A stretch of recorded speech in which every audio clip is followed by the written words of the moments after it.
When I first started working in schools in a pastoral role, I was very strict. There was no messing around with Miss Jude, and I prided myself on putting kids in their place with an approach, they better not mess with me. Over the years, I began to mellow, especially after leading on values and ethos. Managing behaviour in schools is one of the most critical aspects of educational leadership. It's also one of the most challenging. Finding the right balance between being firm with rules and fostering positive relationships can feel like a constant push and pull. However, the warm, strict approach provides a powerful framework that marries high expectations with genuine care, helping schools create an environment where students feel safe, respected, and motivated. I recall working with a student who consistently turned up late and disengaged when I was an assistant head teacher leading on behaviour. Instead of immediately issuing detentions, I asked them, "What's making it hard for you to get to class on time?"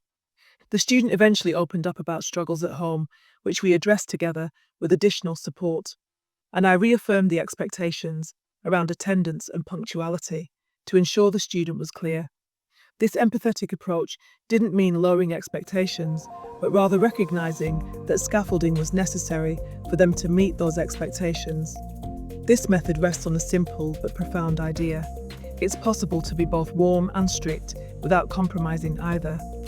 The warmth stems from empathy, trust, and the building of relationships, while the strictness comes from consistency, fairness, and unwavering boundaries. Together, these elements can lead to a culture of respect and high achievement. One of the most important aspects of the warm, strict approach is the clarity it brings to boundaries and expectations. Students need to understand the rules that govern their behaviour and the consequences of breaking those rules. Explicitly teaching routines and expectations ensures that everyone is on the same page. A good teacher doesn't assume students know how to act. They model it, rehearse it, and reinforce it consistently. For example, a teacher might begin each day by saying, "Good morning, everyone. Let's remember to start by getting our equipment ready. I'll check in shortly to see if anyone needs help." This kind of clear, non-negotiable communication sets the tone for the day while maintaining a supportive atmosphere. Consistency is the backbone of this approach. Students need to know that rules are enforced fairly and predictably. There's no quicker way to erode trust than to enforce boundaries one day and overlook them the next. I was known for my consistency. The kids knew what to expect if they came across Miss Jude. When a student crosses a line, my response was calm and measured, focused on reinforcing the agreed-upon expectations. For instance, if a student disrupts the class, a teacher might say, "We agreed that we listen while others speak. Let's have a quick chat about this after class." The language is neutral and non-confrontational, avoiding escalation while still addressing the issue. But warmth is just as crucial as structure. Without it, strictness risks alienating students and creating a punitive atmosphere. I would say that I have been quite strict in my approach, yet always balance this with listening and fairness. For me, empathy is at the heart of the warm, strict approach. It's about recognizing that every student is an individual with their own struggles, strengths, and stories.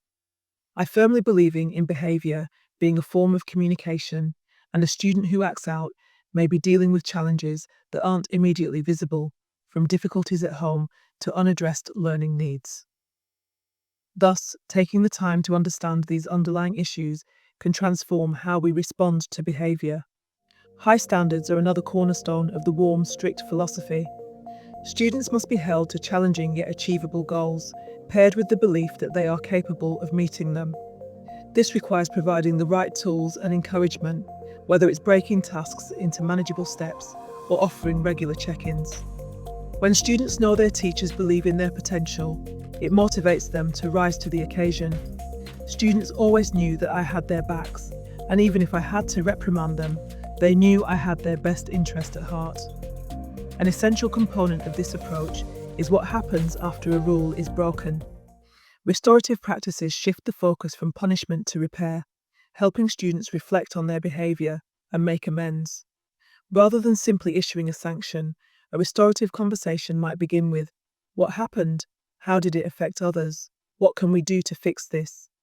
This process teaches accountability and empathy, showing students that their actions have consequences but also opportunities for growth. Celebrating positive behaviour is just as important as addressing negative behaviour. Specific praise reinforces what's working and builds a positive culture. Instead of a generic "good job," a teacher might say, "I noticed how you stayed focused during group work today. That really helped the team finish on time. Well done." Recognition like this doesn't just reward good behaviour, it models what success looks like for the entire class. Finally, staff play a crucial role in modelling emotional regulation. In moments of conflict, it's vital for adults to remain calm and composed, showing students what self-control looks like in action. By staying steady, teachers can de-escalate situations and keep the focus on resolution rather than confrontation. The warm, strict approach isn't about being soft, nor is it about being harsh. It's about blending the best of both worlds to create an environment where students feel valued and capable. When done well, it builds mutual trust and respect, reduces behavioural issues, and teaches students how to manage their emotions and responsibilities. As Nelson Mandela once said, "I never lose, I either win or learn." This mindset is central to the warm, strict approach. I believe every behavioural challenge is an opportunity to teach, guide, and grow. By balancing warmth with firmness, we can inspire students to meet high expectations while knowing they are supported every step of the way. Ultimately, this approach isn't just about managing behaviour, it's about shaping well-rounded individuals who understand accountability, empathy, and the importance of working towards their full potential. Thank you for joining, and remember to subscribe for more episodes of the Winning Hearts and Minds podcast.